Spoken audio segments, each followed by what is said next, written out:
মইদুলকে খুন করে পার পাবে না। সাইফুদ্দিনকে খুন করেছো, সুদীপ্তকে খুন করেছো, কিন্তু লাল ঝান্ডার মানুষ শহীদ হতে ভয় পায়নি। গত 10 বছরে 250 কমরেড খুন হয়েছে, হামলা হয়েছে, মামলা হয়েছে, কিন্তু লাল ঝান্ডাকে শেষ করতে পারেনি।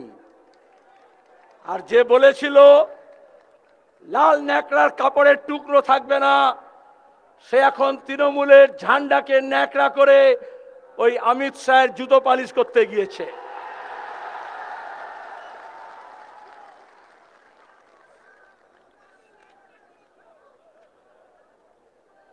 শুধু লাল ফুল ফুটবে না, বসন্ত মানে কৃষ্ণচূড়া, রাধাচূড়া, আরো নানান রঙের ফুল। আজকে তো ব্রিগেড প্যারেড গ্রাউন্ডে আমরা দেখলাম বাম ফ্রন্টের সঙ্গে কংগ্রেস দল, তার সঙ্গে আইএসএফ। এটাই তো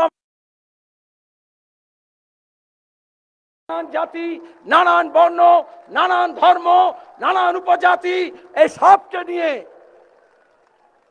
জনজাতি এসছে, এমনকি যারা তৃতীয় লিঙ্গের মানুষ তারাও এসছেন। যে ছেলেটা গত করোনার সময় পর্যন্ত আরএসএস এর প্রচারক ছিল, লকডাউনের সময় যখন এই বিজেপি তৃণমূল লকআউট হয়েছিল তখন লাল ঝান্ডা তার পাশে দাঁড়িয়েছিল, সেই ছেলেটি আজকে আমাদের মিছিলে এসছে। এরকম অসংখ্য মানুষ, প্রতিবন্ধী মানুষ 3 দিন ধরে নিজের হাতে ট্রাইসাইকেল চালিয়ে এখানে এসে পৌঁছেছেন। ব্রিগেডে আসতে গেলে বিজেপির চার্টার্ড প্লেন লাগে না।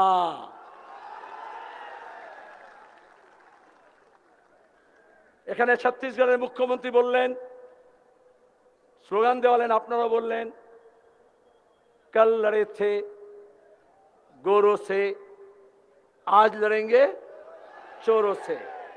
उसको मैं एक कदम आगे बढ़ाता हूं, कल भी हम जीते थे, आज भी हम जीतेंगे। कल भी हम जीते थे, कल भी हम जीते थे, হবে লড়াই। আমরা এখানে খেলা করতে আসিনি। এই দিদি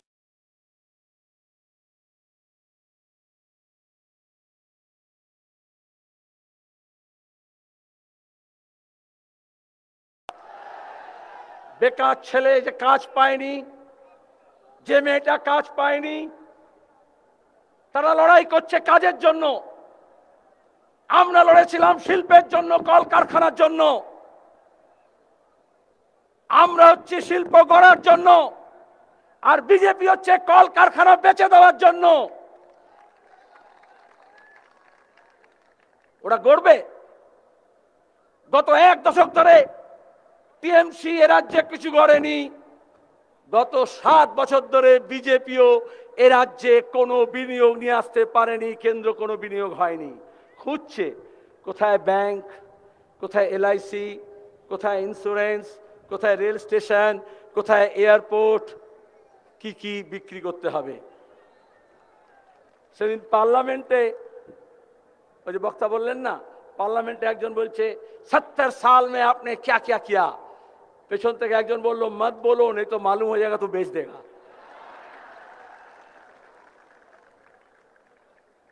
তাহলে একদিকে হচ্ছে দল বদলের লড়াই, আর এখানে হচ্ছে দিন বদলের লড়াই, তাই তো? যারা দল বদল করে গিয়েছিল পিসিমণির বাড়িতে, তারা এখন দাম উঠে গিয়েছে। বসন্ত যখন এসেছে, ফুল যখন ফুটবে, তো যে কোকিলের ডিমগুলো কাকের বাসায় রেখে গিয়েছিল সেগুলো ফুটে এখন বিজেপির কাছে যাচ্ছে। অনেক লড়াই সংগ্রামের আলপথ দিয়ে, সাঁকো পথ পেরিয়ে মানুষের মধ্যে আমরা সেতু বন্ধন করেছি, জনবন্ধন হয়েছে, মেল বন্ধন হয়েছে। ওরা যখন বিভাজনের নীতি নিয়ে মানুষের ঐক্যকে ভেঙেছে, আমরা তখন একে একে করে মানুষকে যুক্ত করেছি। ওরা পাহাড়ি সমতলের নামে, ওরা নেপালির নামে, গোর্খালির নামে, ওরা আদিবাসী মতুয়া নামে, রাজবংশীর নামে, হিন্দু মুসলমানের নামে, বাঙালি অবাঙালির নামে ভাগ করার চেষ্টা করেছে। ভাগ করার শক্তি লোকে দেখতে পাচ্ছে। গোটা দেশকে ওরা ভাগ করতে চেয়েছে।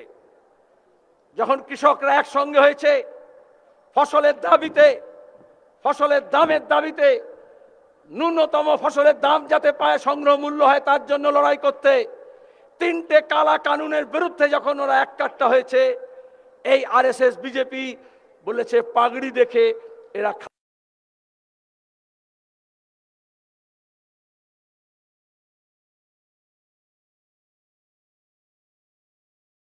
লড়াই করছিলাম। গোটা দেশ যখন লড়াই করছিল, জেএনইউ, জামিয়া, আলিগড় পাশাপাশি হাঁটছিল, তখন ওরা বলল গলি মারো সালোকো, বলেনি? আর অমিত শাহের দিল্লি পুলিশ ঠিক যেরকমটা যোগীর ইউপি পুলিশ, যেরকম খট্টরের হরিয়ানা পুলিশ, যেরকম আমাদের কালীঘাটের কলকাতা পুলিশ বা বাংলার পুলিশ অপরাধীদের পাহারা দিল, আর বাকিদেরকে কাউকে দেশদ্রোহী বলল, মিথ্যা মামলা করলো, জেল দিল। পুলিশের সামনে যারা দাঙ্গা করলো দিল্লিতে, সিপিএম এর তরফ থেকে জানেন তদন্ত রিপোর্ট আমরা বার করেছি, দিল্লি পুলিশ ব্যবস্থা নেয়নি। এই ঐশী ঘোষের মাথা ফাটিয়েছিল জেএনইউর মধ্যে ঢুকে যে আরএসএস গুন্ডারা, তাকে আজও দিল্লি পুলিশ খুঁজে পায়নি। গোটা দেশ জুড়ে যারা অন্যায় করছে, তারা এখন দিদির কল্যাণে বাংলায় এসে বলছে আমরা অন্যায় রুখে দেব। পারবে রুখতে? আচ্ছা, যে সন্ত্রাস করেছিল নন্দীগ্রামে, খেজুরিতে, যারা খুন করেছিল, আমাদের অফিস ভেঙেছিল, তাকে মোদি এনে হলদিয়া পাশে বসিয়ে বলছেন উনি সন্ত্রাসের বিরুদ্ধে লড়বেন। যে সিন্ডিকেট রাজ প্রথম বলেছিল তৃণমূলের এমএলএ পুরো প্রধান, হুগলিতে মোদি তাকে পাশে বসিয়ে বলছেন সিন্ডিকেট রাজ কো খতম করনা है। যে চিট ফান্ডের টাকা লুট করেছিল মমতার দোকানে বসে, আজকে মোদির মলে গিয়ে বলছে চিট ফান্ডের অপরাধীকে দমন করতে হবে। আমরা বিশ্বাস করব? কখনো করা যায়? अरे माल तो सब पुराना है, वही कालीघाट का गोदाम का है।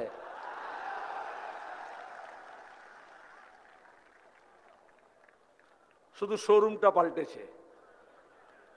আর কিছু সংবাদ মাধ্যম, টেলিভিশন ক্যামেরা 2019-এর পর থেকে বলছিল 21-এর ফলাফল লিখে দিল, তাই তো? আমরা বলেছিলাম আরে ধারাপাত শেখনি, বিদ্যাসাগর শিখিয়ে যাননি, তাহলে 19-এর পরে 20 আসে, তারপরে 21 হয়, 19-এ লাফিয়ে 21-এ গেলে কি হবে? মাঝখানে তো 20 আছে।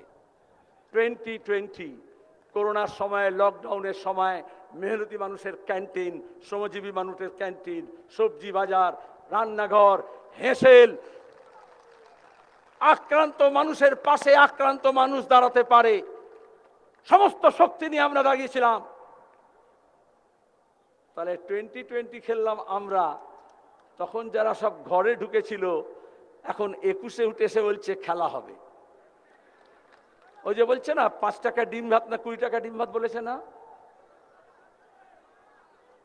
যখন অনাহারের সময় ছিল তখন আমরা বললাম মানুষকে খাদ্য দাও, আর যখন ভোটের সময় এলো তখন দিদিমণির মনে পড়ল। এটাই তো চালাকি। যে দুর্নীতি, যে তোলাবাজি,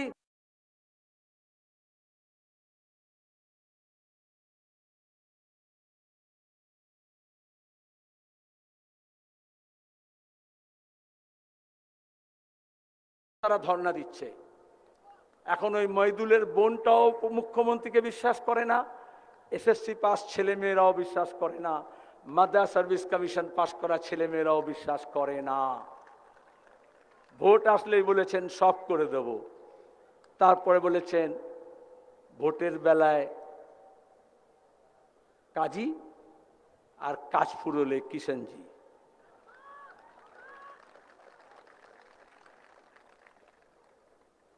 আমার প্রশ্ন হচ্ছে, যে রাজ্যের মানুষ সিদ্ধান্ত নিয়েছে এই দুর্নীতিবাজ, তোলাবাজ, এই যে কর্মহীন বাংলা তৈরি করেছে, অন্নহীন বাংলা তৈরি করেছে, তার বিরুদ্ধে এই যে হিন্দু মুসলমান, আগে হয়নি, যেদিন থেকে তৃণমূল কংগ্রেস এসছে আমরা বলেছি তোমরা ভাগ করার রাজনীতি করছো। অনেকে তখন বুঝতে পারেনি, কিন্তু আজকে দাঁড়িয়ে এ রাজ্যের সংখ্যালঘুরা পেল না, আদিবাসী তার অধিকার পেল না, জনজাতি তার অধিকার পেল না, উনি ওদেরকে ভাগ করলেন। কিন্তু আজকে যখন হকের লড়াই, তখন সবাই আমরা এক কাট্টা হয়েছি। এটা ঠিক আব্বার ভাই বলেছেন, বিজেপি হোক অথবা তৃণমূল হোক, ভোটের সময় নানান ঘোষণা করে, আর কিছু ডোল আর কিছু ভিক্ষা দিতে চায়।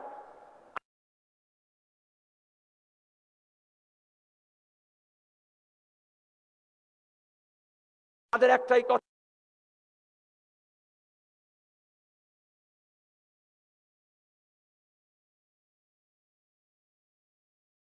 এই আমাদের শিক্ষা।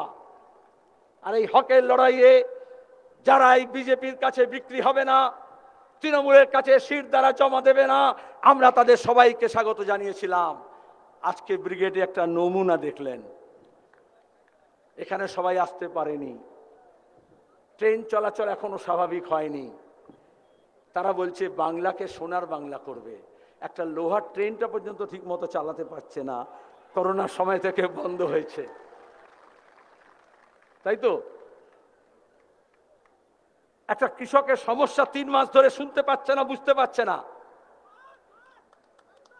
আর বাংলার কথা বুঝে যাবে?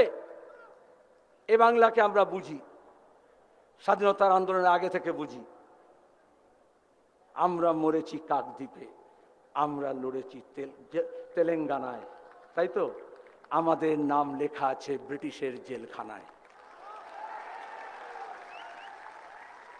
দেশভাগের শিকার মানুষ, উদ্বাস্তু মানুষের পাশে লাল ঝান্ডা দাঁড়িয়েছিল। পায়ের তলার মাটির জন্য ক্ষেত মজুর, ভূমির মানুষের পাশে দাঁড়িয়েছিল কৃষক সভা। লড়াই হয়েছে, মা অহল্যা প্রাণ গিয়েছে, কিন্তু লাল ঝান্ডা গেড়ে কৃষক সভা বলেছিল, এই যেখানে ঝান্ডা গাড়লাম, লাঙল যার জমি তার। আর আজকে মোদি, অমিত শাহ, আদানি, আম্বানি বলছে কালো টাকা যার জমি তার। হোক লড়াই, হবে লড়াই, এত সহজে ছাড়ে না। পায়ের তলায় একবার মাটি পেলে মানুষ মাথা তুলে দাঁড়াতে চায়, এজন্য শিক্ষার আলো দেখতে চায়। এজন্য আমরা 3 দশক ধরে প্রাইমারি, জুনিয়র হাই স্কুল হোক, মাদ্রাসা হোক, সেকেন্ডারি হোক, হায়ার সেকেন্ডারি হোক, আমরা বলছি না আমরা সব গড়েছি, কিন্তু গড়েছিলাম। শুধু নীল সাদা রং করে দিলেই উন্নয়ন হয় না দিদিমণি, এটা বুঝে নিন।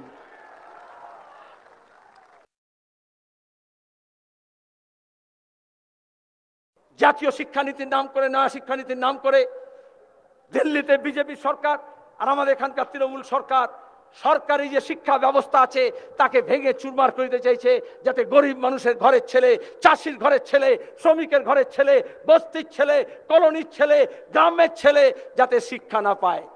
এই জন্য তো ওরা জেএনইউর উপর হামলা করেছিল, আর এরা জেইউর উপর হামলা করেছিল। কিন্তু হামলা শেষ কথা বলে না, এইটা আমাদের শিক্ষা। দুর্নীতির বিরুদ্ধে যদি লড়তে হয়,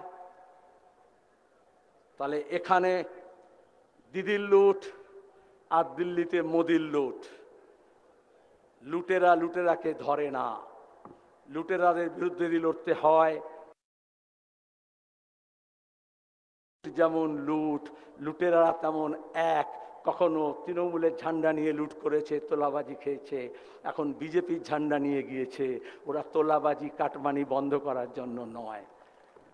মোটা ভাই বলছে, বেটা তৃণমূল মে কিতনা কমা লেতে হো,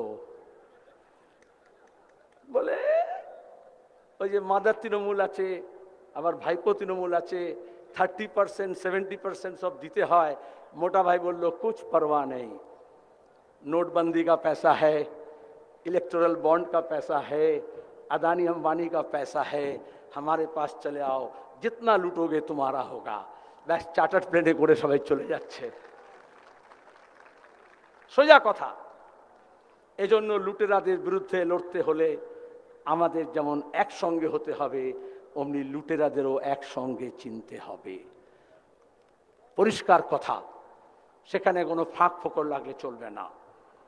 আমরা দাঁড়িয়ে এখানে যখন দুর্নীতির বিরুদ্ধে লড়ছি, মধ্যপ্রদেশে নিয়োগে আর উচ্চ পেশা শিক্ষায় ভর্তিতে ব্যাপামের কেলেঙ্কারি আমরা দেখিনি। মমতা যেরকম বিভাজনের রাজনীতি কংগ্রেস ভেঙে তৃণমূল তৈরি করে আদবানির পাঠশালায় মোদি অমিত শাহর সঙ্গে বসে শিখেছেন, অমনি এই ব্যাপাম কেলেঙ্কারি যে আরএসএস বিজেপি করেছিল মধ্যপ্রদেশে, তার কাছ থেকে শিখেছেন কিভাবে স্কুল কলেজে চাকরির ক্ষেত্রে এবং ভর্তির ক্ষেত্রে কাটমানি দিয়ে ভর্তি করতে হয়। আর এজন্যই সিবিআই ব্যাপামের অপরাধীদের ধরেনি, বরঞ্চ সাক্ষীদের বিজেপি খুন করেছে। আর আমাদের এখানেও সিবিআই খেলা হচ্ছে। এখন তো আমি সময় দেখছিলাম, আমি শেষ বক্তা এই জন্য যে আমাদের গতবারের মতো ব্রিগেড শেষ হোক, আর অমনি বলবে রাজীব কুমারকে ধরতে আসছি। থুরি, এবারে রাজীব কুমার নয়, ইডিকে সিবিআইকে বলি, সুপ্রিম কোর্ট নির্দেশ দিয়েছিল, বিকাশ ভট্টাচার্য আব্দুল মান্নান একসঙ্গে সুপ্রিম কোর্ট থেকে আদায় করেছিলেন তদন্ত। চিট ফান্ডের টাকা লোকের যারা লুটে গিয়েছিল তারা বলেছিল দিদি টাকা ফেরত দাও।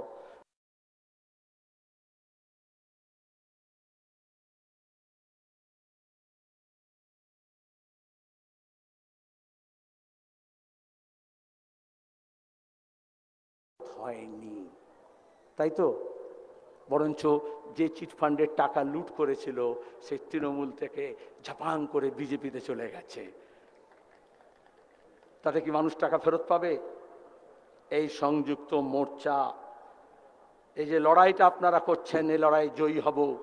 নতুন যে সরকার আমরা তৈরি করব, এই চিট ফান্ডের সমস্ত লুটের টাকার অপরাধীদের ইট কাঠ পাথর বাড়ি, সে শান্তিনিকেতন নাম দিয়েই হোক অথবা যে কোনো নাম দিয়েই হোক, সেগুলোকে নিলাম করে গরিব মানুষের টাকা ফেরত দেব।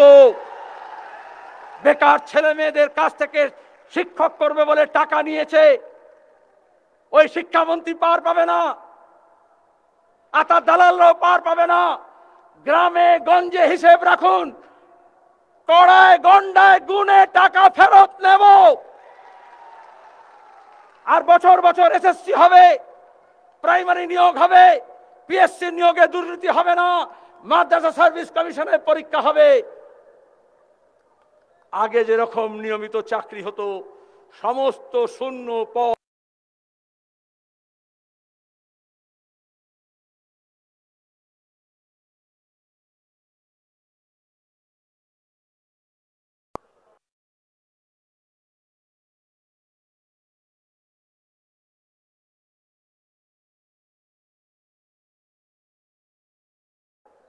আমরা বলি যত রকমের আন্দোলন হচ্ছে সবার সাংবিধানিক অধিকার আছে। আপনারা শুনেছিলেন Tikri border, Singhu border, Ghazipur border, ভোটের সময় বলেছিল ভারত পাকিস্তানের বর্ডার। আজকে আম্বানি আদানির মুনাফার জন্য দেশের মধ্যে বর্ডার নিয়ে এসছে, এইভাবে ভাগ করে। লড়াই শুধু জওয়ান করে না, लड़ाई किसान भी करता है, ये देश के लोग देखे हैं। भारत माँ के एक संतान अगर किसान है, दूसरा संतान जवान है, और आज हम दोनों एक साथ होकर के कह सकते हैं इस देश की रक्षा कौन करेगा? हम करेंगे, हम करेंगे। और सीताराम ने कहा हम का मतलब ह से हिंदू, म से मुसलमान, और इसमें जनजाति हो, आदिवासी हो, कुरमाली हो, राजवंशी हो, मतवा हो, ये सबको अलग अलग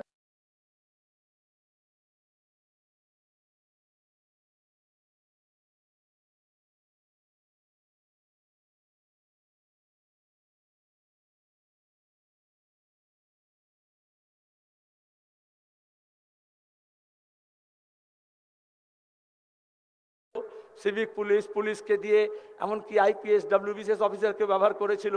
ওদের কেউ কেউ তৃণমূলে গিয়েছে, কেউ কেউ বিজেপিতে গিয়েছে, আমরা সবাইকে চিনে রেখেছি।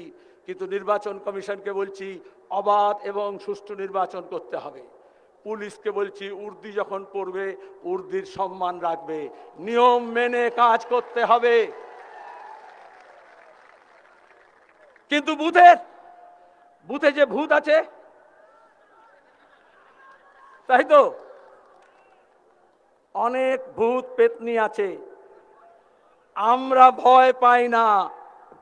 সঙ্গে বিমান অধীর আব্বাস আছে, আমাদেরই হবে জয়। তাই তো ভূত তাড়াতে হবে। কিন্তু এ রাজ্যে শস্যের মধ্যে ভূত ঢুকে আছে। যেদিন সিঙ্গুরে মমতা ব্যানার্জি শস্যের বীজ ছড়িয়েছিলেন সেদিন থেকে এই প্রশাসনের মধ্যে ভূত ঢুকে গিয়েছে। তাই তো হ্যাঁ, তাহলে সর্ষে দিয়ে ভূত চলবে না। এই জওয়ান ছেলে মেয়েদের কসম খেতে হবে,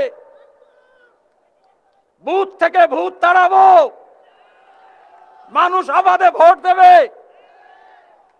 তাপ বাড়ছে, যত তাপ বাড়ছে আইসক্রিমের মতো তৃণমূল গলে যাচ্ছে। কেউ কেউ মনে করছে ভালোই হলো, গলে গেছে, এবার বিজেপি আসবে আর স্কুপ।